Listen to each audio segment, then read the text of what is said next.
And welcome to Your Finance TV. We're here with Jeffrey Hughes, founder at Alpha Insights. Jeff, welcome back. Hey, great to be here, Mehdi. Thanks for having me on the show. So we're here to discuss your weekly playbook, which is, I believe, available on Substack at hugeinsights.substack.com. And of course, while you're at it on the internet machine, looking things up, make sure you like and subscribe to Your Finance TV to stay on top of all of our content. Thank you for all your growing support so far. I believe we're through 5,000 subscribers, so keep it up. So, Jeff, the geopolitical overhang is still there. There's lots of things happening around the world, as well as closer to home. Let's find a new speaker. Let's do something here and there. But the markets themselves have been a little bit subdued almost. I think since we last spoke, the S&P's up less than 1%. Nothing crazy going on. But, I'd love to hear your thoughts. Let's dive in as usual with the top down. Yeah, this is going to be an interesting week. I think we have 10 Fed speakers and the chairman. So I think there's 7 Fed speakers this week before the chairman speaks on Thursday at noon. He'll have about a 30-minute speech, presumably. And then we got another 3 speakers that will follow him up later that evening to, quote unquote, clarify any potential misunderstandings, I suspect. I mean, they apparently have something to say this week, and they don't want there to be any confusion about what that message is. And, the people I talk to suggest to me that, it's not going to be anything that's out of the realm of what they've been discussing already. We're data dependent. B, we don't intend to raise rates again until or unless we see a reversal in the current trend of the inflation data. And I think everybody on the planet believes that. When we look at the odds makers right over at the CME group, they're all of the opinion that basically the Fed remains on hold. So I don't see what the big hullabaloo is. Everybody already knows that the Fed's going to be on hold unless we get a backup in inflation data that moves sharply against the current trend to the downside. I think we're probably going to hold pat here. And the real question is how long, right? The consensus continues to look for cuts next year, late in the year. My suspicion is that the Fed will still be north of 5% when the calendar rolls into 2025. So I just think that rates are going to be substantially high relative to where they've been for some time. Now, that being said, I think that the data continues to suggest that a recession is near at hand. And, our work suggests that the model that we use, which is based on the yield curve and the LEI and a number of other variables, all continue to point to a recession at some point here in the not too distant future. When it reveals itself is, something that we'll all, are waiting on the edge of our seat to find out. My suspicion is it's going to be in the fourth quarter. And, we will know by the end of this year that we are in recession heading into 2024. And I think things are going to get ugly once that happens. The real question is, what to do in the interim. Well, we think this is a pretty critical week for equities. Equities need to kind of make a decision. We're at a decision point. We're going to dig into the details of that in a few minutes. But, at the end of the day, we continue to advise our clients to remain patient, to minimize net equity exposure and maximize cash reserves until we get some clarity on the direction of the market. And our view is that the market is heading down in a fairly significant way, beginning right now. Thanks for that, Jeff. So obviously a hot topic, and you touched on it in your opening statements, but the yield curve is re-steepening. We've been discussing how this inverted yield curve at some point has to re-steepen. It seems we're there, right? We're in that process. So what does this all mean? Well, the re-steepening of the yield curve is kind of the ultimate indication that recession is coming. It is in process, right? It's I've said this many times that the inversion of the yield curve is really just a shot across the bow, right? The indication that we're probably going to have a recession sometime in the next 10 to 33 months. It's when the yield curve begins to re-steepen that the torpedoes are in the water. It's just a question of when they hit the side of the ship. And, I think that is very, very near at hand at this point.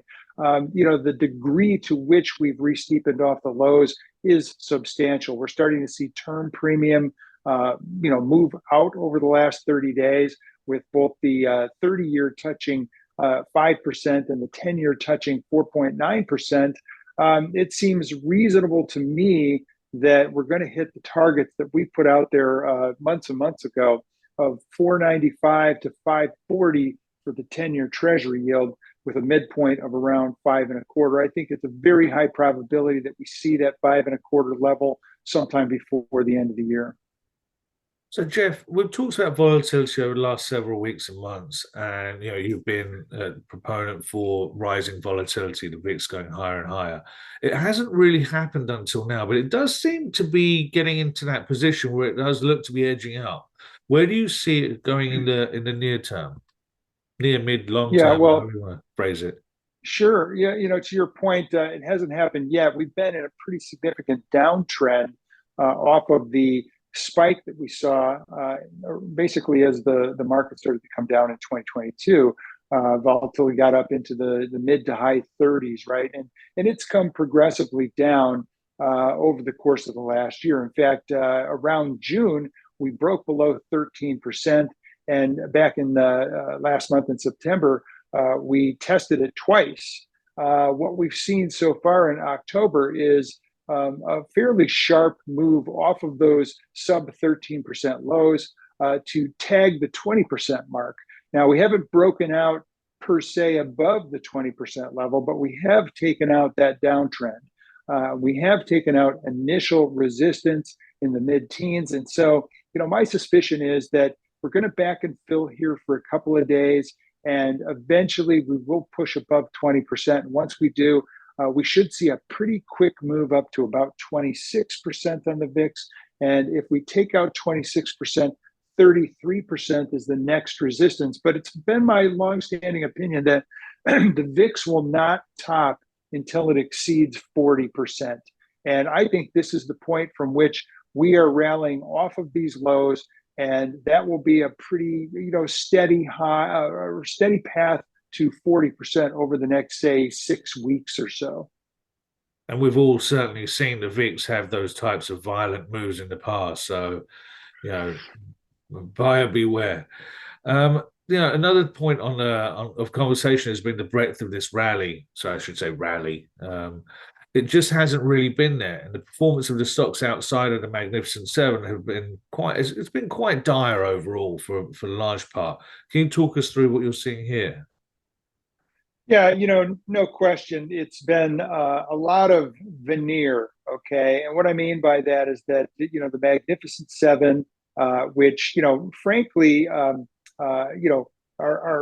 such a concentration in the major averages at this point that they're hiding a multitude of sins that are occurring below the surface of the indexes, the major indexes, the cap-weighted indexes. And if we dig a little bit deeper and we start to look at, anything other than, say, the NASDAQ 100 or the S&P 500, we start to see the cracks developing very quickly. Even the Dow Jones Composite, which includes the industrials, the transports, and the utilities, they're barely up, say, 5% year to date.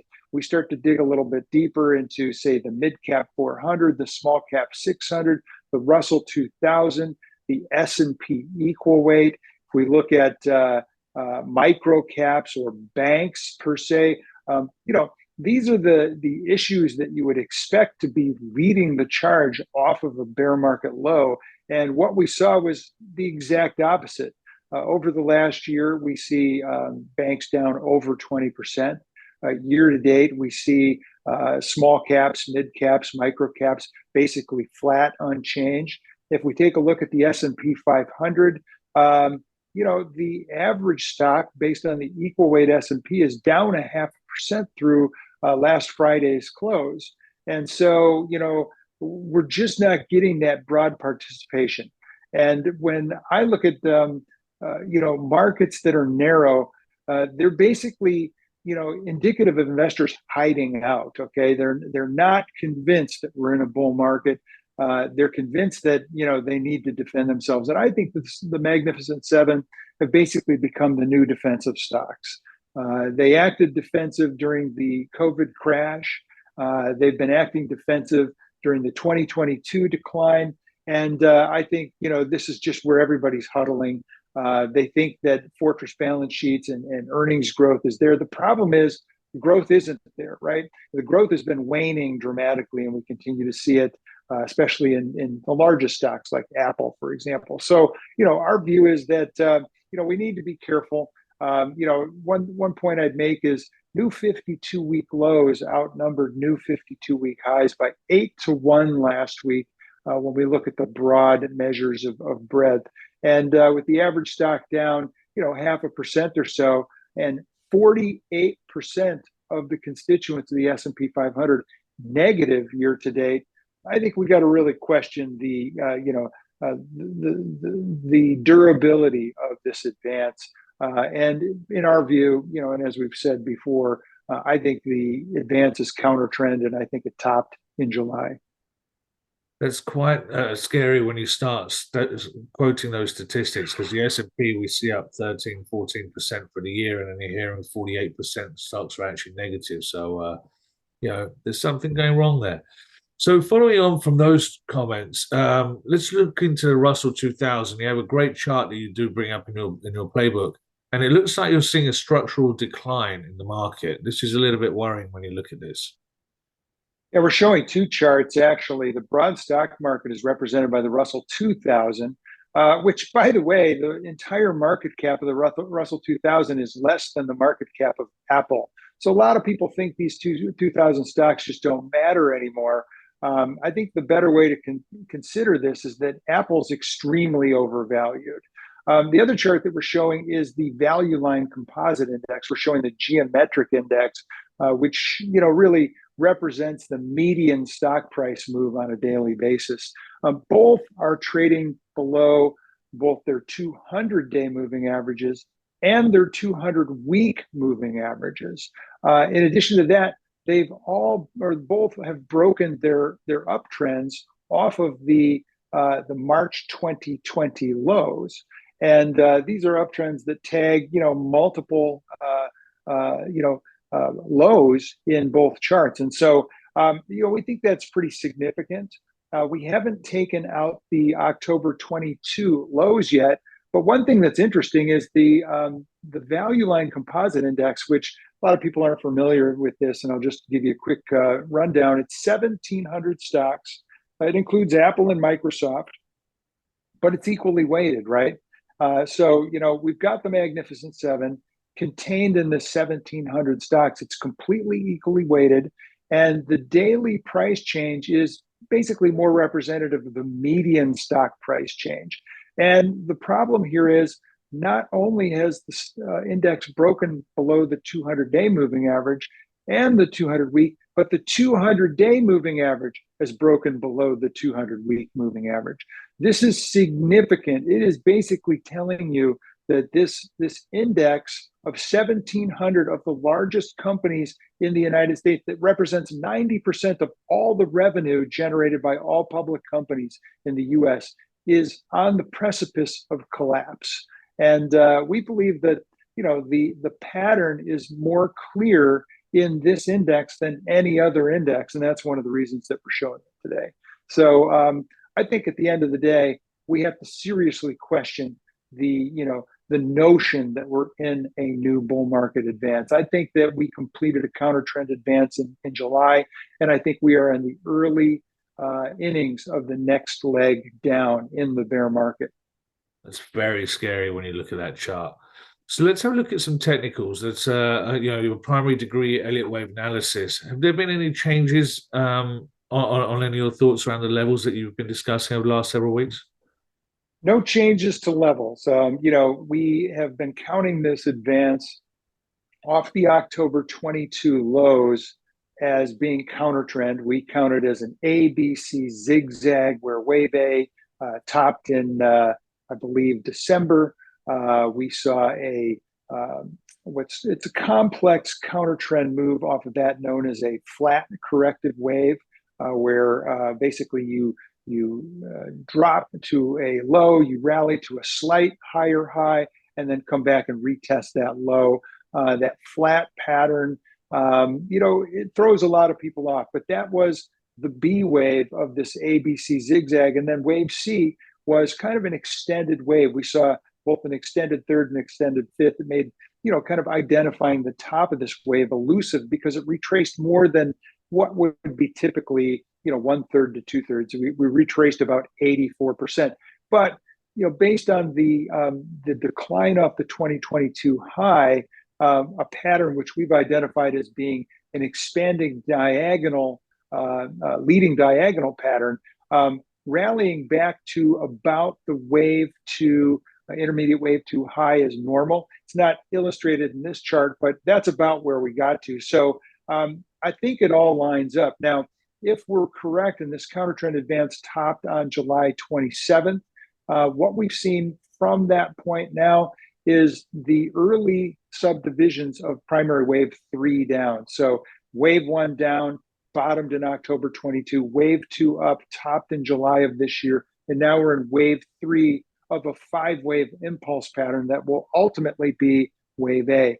What's really interesting right now is that the market seems to be in a very particular rhythm, and that rhythm has been, kind of in sync with several cycle turn dates that were identified by Paul McCray Montgomery. We call them Montgomery cycle turn dates. We've illustrated those with red vertical dotted lines, and those dates are October 14th, October 28th, November 13th, and November 27th.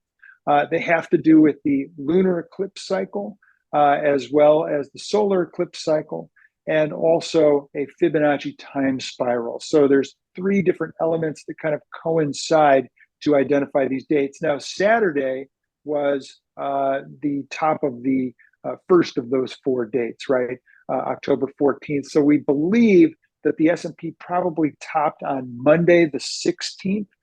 We were thinking maybe Friday the 13th because it's Friday the 13th. Monday the 16th is actually a really significant lunar calendar day because it's the same day that the crash of 87 took place. So we're not predicting a crash like the crash of 87. It's just a significant date, right? And so we think the market probably topped there.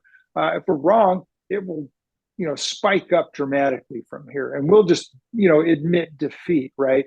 But I don't think we're wrong. I think that we're seeing what's likely to be this next leg down from yesterday's high into October 28th. And so the view is that October 28th will be a significant low. We think that low will probably be around 4,050 to 4,100 range. That's where we start to see some moving average support come into play, the 377-day moving average, which happens to be Fibonacci level.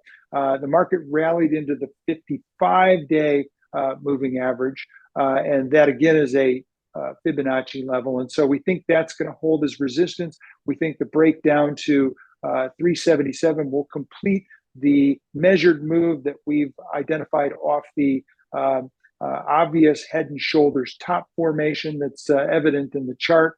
That should complete the initial leg down into October 28th. We think we could get a rally into November 13th, again, a counter trend advance that will help alleviate the oversold condition that's likely to exist. Then we think the next leg down from November 13th into November 27th could carry the S&P all the way back down to its March lows of 3,800 or so. And that's the target that we're looking for over the course of the next week. So again, we're looking for down, up, down sort of move with pretty significant down legs into the 4,100 level and then into the 3,800 level. So that's kind of the view at this point. We see that as playing out over the next 6 weeks. So, Jeff, how are the S&P internals looking? S&P internals are one of the reasons we feel as bearishly toward the market as we do. They are just as punk as can be.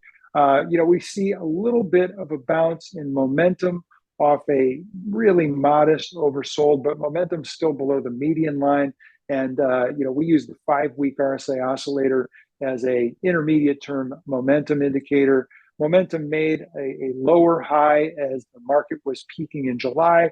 And we think that negative divergence was a tell. We think the fact that we continue to remain below the median line in kind of a bearish momentum regime right now suggests that, we just are completing another counter trend advance that is about to break to the downside. If we look at breadth, the top frame, breadth is, decidedly negative, right? Both last week it was negative, with basically about 62% of the issues showing up negatively, not advancing, that is. And if we look at the 5-week moving average of breadth, we're at something like negative 14%. So my suspicion is that this is all just supportive of the notion that we continue to have just a decline on the horizon, right? Finally, we look at net advancing issues, and if we look at net advancing issues, the 5-week moving average of advancers divided by decliners, it's about 1-to-1. That's a very, very weak reading. If we're in a bull market, as many people are saying out there, you want to see it something in the area of around 5-to-1. 1-to-1 basically means that the average stock just can't get out of its own way. And so breadth remains punk, and we continue to be, concerned. Are there any red flags coming out from investor sentiment? Well, investor sentiment got somewhat overdone on the downside. It reached kind of a fear-oriented level, not an extreme, but certainly to the point where a lot of fear existed, particularly around the Israel-Gaza Hamas war that broke out a couple weeks back. And my suspicion is that that's largely been, worked off at this point. If we look at the name exposure index, that's jumped from around 34.5% to around 45, 46% right now. 50% is dead neutral, so we're just below, dead neutral. If we look at the AAII individual investor survey, we've seen bulls jump back up to 40%. Bears are kind of hanging in at 36.5%. The bull-bear spread's now positive again, up, I believe, from almost negative 13%. So we're back to about positive 3.5%. So this suggests to me that we're pretty neutral on sentiment, which is not unexpected considering we've had another counter trend advance off these recent lows. And my suspicion is that counter trend advance is terminating. And so I would expect sentiment to be kind of peaking here, ready to roll over one more time. So I know we touched, we talk extensively about the Magnificent Seven, but do you want to recap us on your thoughts of the week? Not much to say here, except for the fact that, the Magnificent Seven is now back to 29% of the S&P 500. So, during the decline phases, we've seen, the concentration slip back to as low as, say, 26%. But in these counter trend rallies, the money is not broadening out. It's running right back to these key names, and we're seeing that concentration spike back up. And, Merrill Lynch published a chart. It's been circulating on Twitter that it's over 30%. I actually don't know how they get there because I'm doing the calculations by simply going to the S&P Global website, and I'm taking the index weightings and adding them together as of last Friday's close, and we get to just under 29%. So, 29, 30, it's highly concentrated in these names. Amazon was up about 1%. Tesla was down about 3%. Those were kind of the bookends, if you will. I think only, in addition to Amazon, Apple was the only other stock that beat the S&P last week within this cohort of 7 stocks. The others underperformed. So, that's kind of, concerning as well. That these stocks are underperforming the index, even though all the money's concentrating and more, becoming more concentrated in there. So this looks like it's setting up for a big problem for investors who are hugging the benchmarks. Jeff, I think these big banks like Bank of America, Merrill are basically rounding up their numbers because it makes for an easier story. They're not accurate enough in their data. So you know what, guys, pay attention and bring some accuracy to your conversations. So let's talk some sectors, Jeff. I know you've been, excuse me, you've been on the energy bandwagon for a while. Energy had a good performance last week. What are your thoughts for sector positioning? Based on like your sector valuation analysis and also the relative strength analysis. Yeah. So, again, energy was the best performer last week. It was up 4.5%. Discretionary was the worst performer, down 1%. From a valuation perspective, energy is the cheapest sector in the S&P 500 right now. Tech is the most expensive sector. I think, there's something to say about that. I mean, I think if you're committing new capital on the long side, if you're a long only investor, I think you want to significantly overweight energy and underweight technology at this point. That from a valuation perspective. From a relative strength perspective, tech has been losing its momentum. It's still outperforming. It still ranks highly in our sector rankings, but it's losing relative performance momentum. Meanwhile, energy is gaining relative performance momentum. So, we continue to like energy both from a valuation perspective and from a relative strength perspective and from a momentum perspective. I'll even go one step further, Mehdi. I publish 10 ideas every week, 5 longs and 5 shorts. These are my top actionable trade ideas coming into the next week. The one that really stood out to me this week was an energy name. It's Diamondback. And, ironically, the symbol is FANG, even though it's not a FANG stock. Maybe it's fate that, FANG investors should pay attention to this. FANG, Diamondback Energy.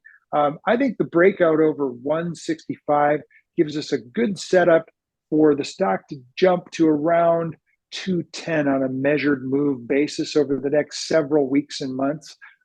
If we're wrong, the stock will have to hold, we'll break below 154. That's where we have our stop loss set.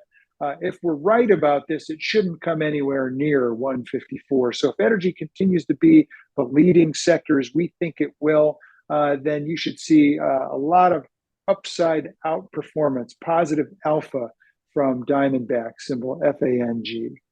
Jeff, thank you so much for sharing your thoughts from Alpha Insights and for the added bonus of your stock pick on FANG.